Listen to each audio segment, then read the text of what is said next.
I, 33F, have been going through a lot these days. I recently lost my dad. I have an ailing mom who has been recently diagnosed with a heart problem. I'm a single mom of a 3-year-old toddler. My husband found solace in his colleague when I was pregnant. I'm not only dealing with all this shit emotionally but also financially. Though my ex-husband provides child support, it covers only the basic requirements of play, school fees and his food. You know how toddler needs a lot more than these.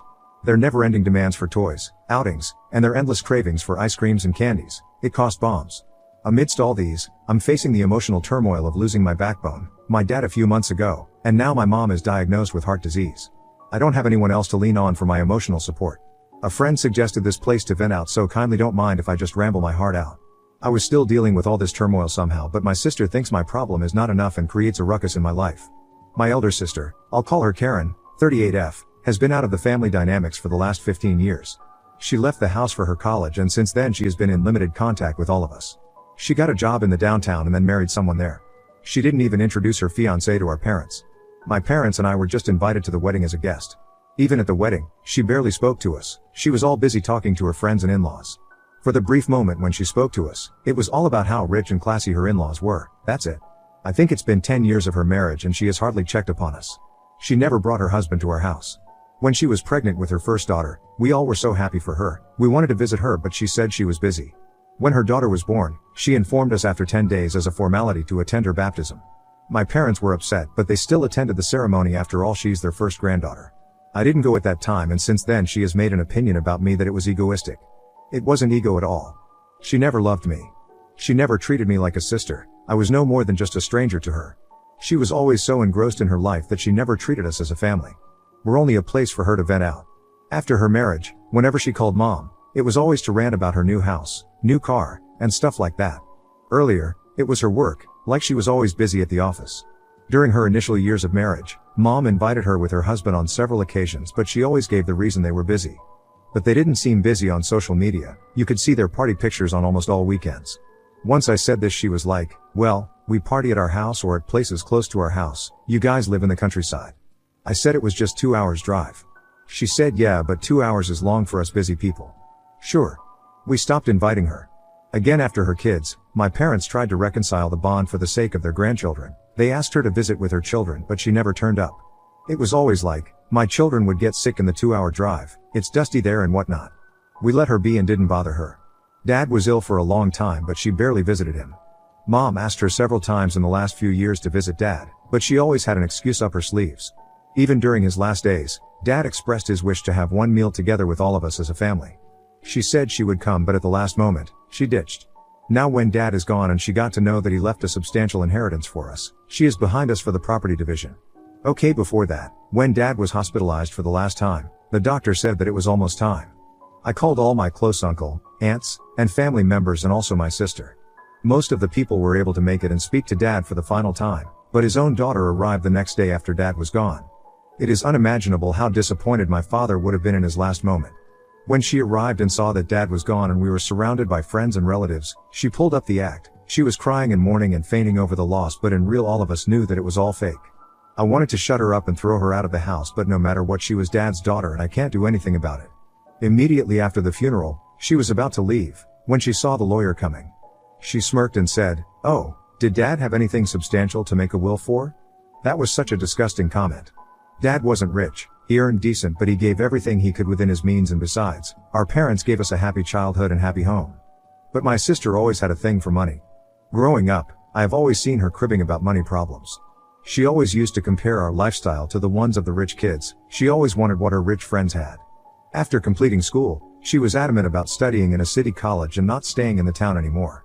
Our parents tried to make her understand the money problem, but she was ready to run away if they didn't agree.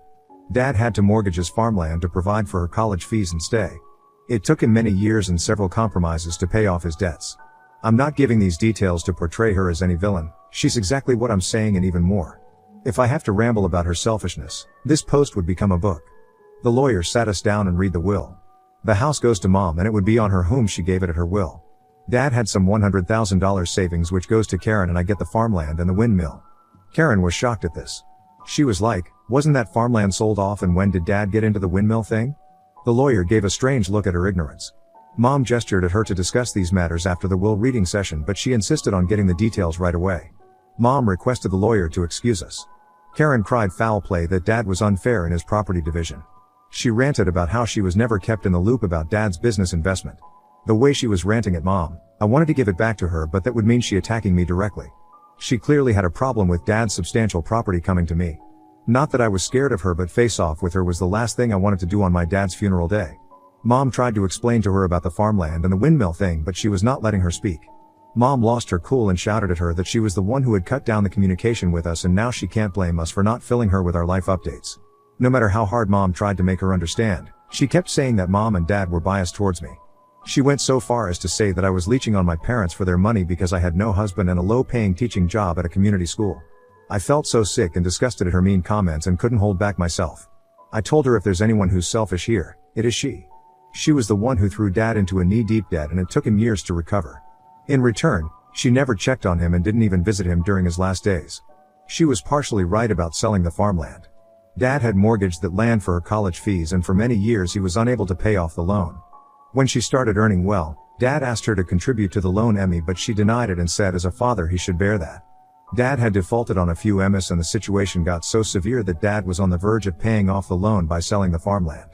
Mom called Karen several times asking for help, but she denied it, saying she was not earning enough to contribute, and she was like, "Sell off the land, what good it has given until now." Just at the right time, Dad got help from his friend who saved us the farmland. Dad repaid his friend eventually. I was also affected by this crisis. You see, I had started working from a very early age. I took up odd jobs during my time off from school, working at orchards and farms on an hourly basis. By the time I graduated from school, I had enough savings to bear my fee for college. But with this crisis kicking in, I had to let go of my savings for the household expenses. Of course, I cannot starve and let my parents starve and use that money to go to college. I had to drop for a couple of years until our finances stabilized. That's when I joined a daycare where I continued to work during my college. And after college, I joined a community school. I think 5 to 6 years back, there was a government windmill project introduced in our locality for the farmers. They helped us install the windmill on our land, and in return government paid us rent for using our land, and we could sell off the power generated from it. In exchange, we had to take care of the maintenance and run it. Dad's farmland was also benefited through this scheme. That helped Dad bounce back his financial status. Karen was not happy with the will because she knew the revenue generated through windmills and farm, and she just couldn't bear to see that Dad had willed the meteor once to me. She just stormed out of the house, threatening me and Mom that she would sue us for forging Dad's will. Since then, she has been threatening all of us, including the lawyer, that she would file a forgery case against all of us. We know her allegations are not true, but our concern is that if she files for a case, and until the case is settled, the work would halt and rip us off of our livelihood. Though I work at the school, Mom is dependent on the money generated through the farm. Also, we don't have enough money to fight a court case. Mom has been stressing a lot over this, and in her recent checkup, she is diagnosed with a heart problem. Sorry for rambling on this page, but I really need to vent out. Update 1. I cannot thank you guys enough for the love and support I got on my post. Honestly, I didn't expect it to blow up. I was just here to ventilate because I'd no one to share my misery in such detail.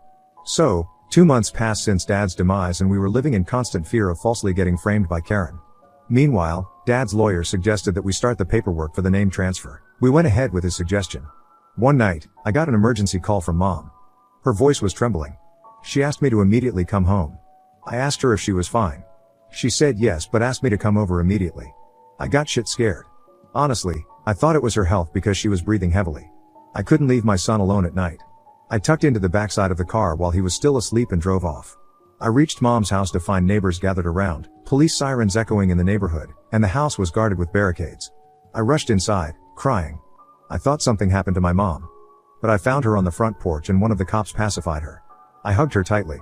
I informed the cops about my mom's heart problems and that she needed some time to calm down before she could give the statement. The cops went to take the statement from the neighbors. Then I got to know the entire story. It was so that my sister had broken into the house from the backyard when Mom was asleep. Mom had fallen asleep on the couch while watching TV. She was woken up by someone's footsteps going into her room with a flickering torchlight. She thought there's a burglar at the house. She pretended to be asleep and didn't move. When she was sure that the burglar was inside the room, Mom swiftly went outside the house and alerted the neighbor, who called the cops.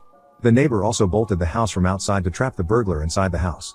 When the cops arrived and unlocked the door, they found my sister trying to escape through the back door. When she saw the cops, she pretended that she was just walking in the garden. She was like, "It's my mom's house and I was just walking on the lawn." Now Mom was in a dilemma whether to report Karen or not. Karen was detained inside the bedroom. Mom and I went to speak to her. She said she was there to meet Mom, but it was evident that she was searching for something in the closet because it was all messed up. I wanted Mom to report, but then it was her choice. Mom told the cops that she didn't want to report. They still took Karen's details and warned her not to sneak inside the house again. They were suspicious of her because neighbors confirmed her sneaking. After the cops were gone, we asked her again. She was like, "You guys have forged Dad's will. How could you get everything and I just get peanuts of $100,000? But she couldn't find the papers in the closet. Thank God it was with our lawyer for the paperwork. We didn't tell her where the will was. She asked Mom about it and Mom said it was none of her business. She looked at me and said, "Then it must be at this bitch's house. She's the one who manipulated you both emotionally and took my share of the property." I wanted to smack her head, but before I could say anything, Mom yelled at her for her language and reminded her that it was she who had cut off all of us from her lives and now she has to suffer. It went on for an hour where Mom spoke out everything she had in her heart. Karen tried to be defensive, but Mom didn't let her overpower. When she had nothing else to say, she insisted Mom give the house to her as fair play. Mom asked her to leave the house, but she was adamant in her demands and asked Mom to promise that she would give the house to her because Dad already gave me enough. My son woke up and headed home. But before leaving, I dared Karen not to even think of breaking into my house because I would not shy away from reporting her and getting her arrested. She was calling me all sorts of names, but I didn't give in to her provocations and left. She even followed me outside the house, cursing me on top of her voice. She stopped when someone from the neighborhood yelled from their window threatening to call the cops at her. The next morning, I called Mom to check on her. Mom said that after I left, Karen tried to emotionally manipulate Mom. She was sobbing and complaining about how my parents always loved me and favored me more than her, and that's why she left the town and settled in the city. She insisted Mom promised that she would give her the house. Mom said she didn't commit anything but is thinking of creating a will right away to avoid any conflict in the future. She didn't tell me her decision as to whom she would give the house, and I didn't ask her either. I was happy and satisfied with whatever Dad left for me. I'm not sure why Karen has not sued us when she was threatening us so aggressively. Not sure though, I guess she doesn't have the required paper to proceed. Meanwhile, I followed up with the lawyer and he said the property would be transferred to my name by next month. I'll make an update after that, if possible. Thanks for bearing with me. Appreciate all the love. Edit to add, a lot of you commented on why was the will kept in the closet and not in a bank locker. We live in the countryside with a safe, close-knit community, unlike the city people. We never had any records of severe crimes or even thieves breaking into the house, so we never had any necessity of a bank locker. I know it might sound strange for the city people, but this is a norm in a countryside culture. Update 2. Thanks to everyone who has been regularly checking on me. I reply to everyone on chats and comments, but I was just not getting the time to make a detailed update. I just had a lot to settle and all of it took a while, but overall life has been better. Without getting into a lot of details, let me give a quick rundown of what happened. So after my last update, it took another 4 to 5 weeks for the ownership of the farm and windmill to be transferred to my name. Dad had a working agreement with all the workmen of his field and the windmill, all of it had to be updated. I took the time to learn how these things work. My mother helped me through it. She used to assist Dad and she knew every detail about it. I asked Mom to take care of both the business until she wanted and keep the profit for herself. We made an agreement around it so that Karen doesn't create a problem in the future. Amidst all these, Mom got a letter of intimation from Karen's husband where he accused Karen of running away with their ancestral heirloom jewelry and some $1,000 cash. Mom called him and got to know that Karen was into gambling and lost a lot of her husband's money. When her husband denied her giving any further money, she got into debt and now she ran away with cash and their ancestral jewelry. Mom asked him about her job and he said she left her job long ago after her first kid. This makes us wonder where she was busy all this while when she never visited us and said she was busy at work. He said he would be sending the divorce papers soon at our place. Mom told him Karen wasn't here, so there was no point sending it to us. He said he didn't know her whereabouts, so he had to send the papers to her parents' house. Not sure about the law in this sort of case where the wife has fled, but that's what he said. Mom told him about all the fuss she had created over Dad's will. Her husband wasn't aware that Karen got $100,000 in the will. He said Karen had told him that Dad gave everything to me and insisted he lend money so that she could sue us for forgery, but her husband didn't give the money. He said that maybe Karen had incurred considerable debts in the gambling and would have used that $100,000 to pay it off. Isn't it so disgusting that she used Dad's hard-earned savings to save her ass from the gambling loss? Karen didn't visit us after that. Mom tried calling her, but her number was either switched off or out of network zone. But a few days ago she called Mom asking for money for some emergency reason. Mom asked her the reason and she said her daughter met with an accident and her husband was out of town and she needed urgent cash. It was all a lie. Mom told her that we know all the truth and that her husband has sent a legal notice that she had run away with his money and assets. She hung up the call and never called back. I think she has understood that now her malicious actions have been exposed and she can no longer put a proud face in front of us. Amidst all these, my ex-husband who left me for his colleague has been making advances. We used to sometimes talk about the matter concerning our son and now I see he indulges in comfortable talks with me. Makes me wonder money can bring a lot more than you think. Anyways, I might cover this dynamics in a different thread, but thanks for all the love and support I got from this community. You guys are the best. Now on to the next story. Story 2. Discovered that my wife cheated on with a dog breeder, so I took my revenge. I, 32 male, and my wife, 32 female, were huge animal lovers, and in our 8 years of being together, I thought it would keep our bond strong. In fact, this is what brought us together in the first place. I remember putting in my dating profile many moons ago about wanting to go on a date with someone who was at the park with my dog. She messaged me back and said that she wanted to do the same. Now, our relationship seemed so perfect from the start. We both got along super well, and our love for animals, especially my dog, brought us closer. She didn't have a dog herself, but instead, a cat. The cat and my dog grew to love each other when she moved in with me. I thought that she was the one and the most perfect person I could think of. I mean, come on, animal lover, and didn't want me to toss away my dog, my best friend? It seemed so right. Naturally, I popped the question quickly. I imagined we could all have the animal house we wanted, where we got along swimmingly. While hiking, I asked her at the top of the mountain one day.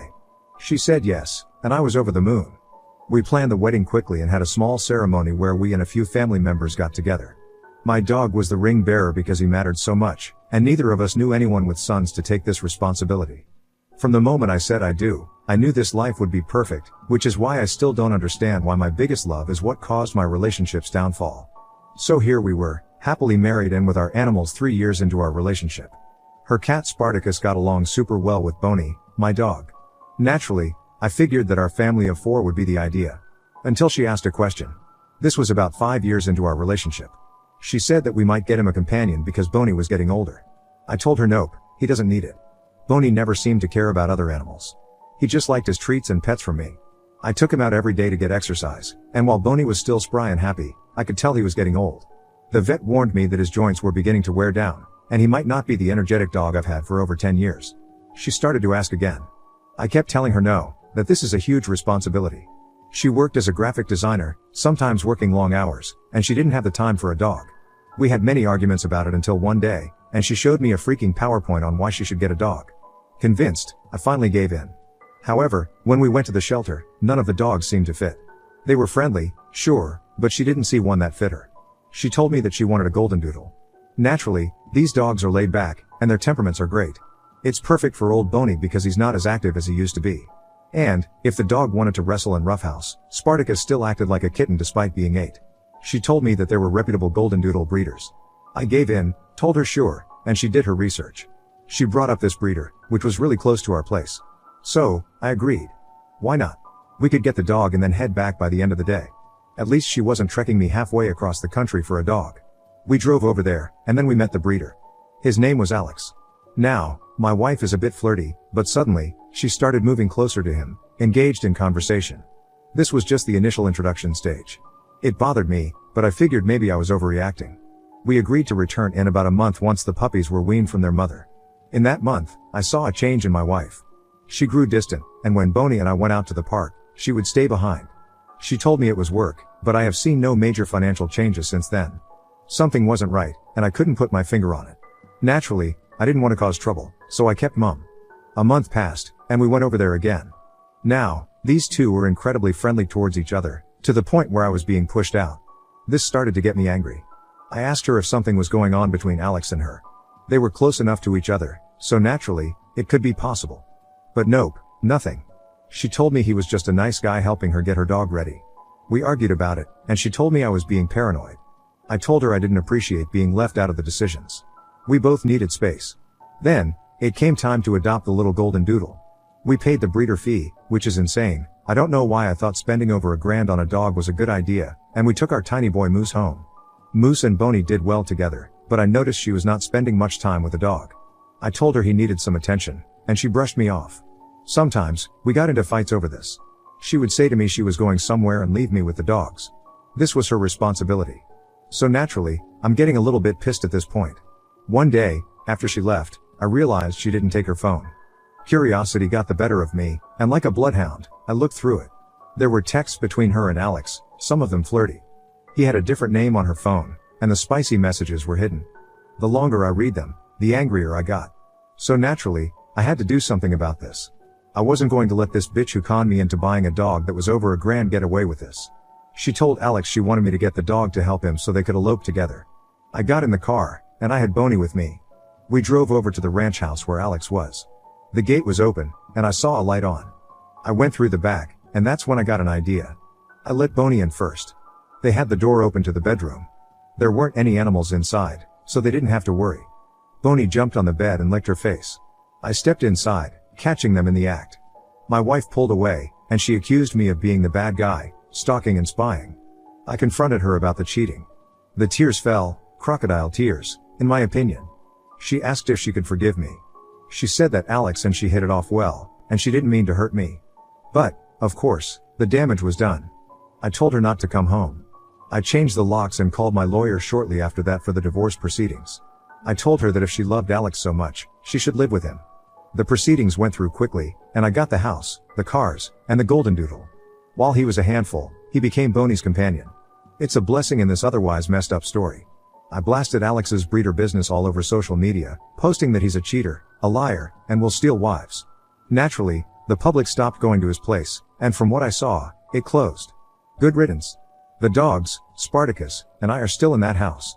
She hasn't tried to contact me, and I think she either ran off with Alex or is alone.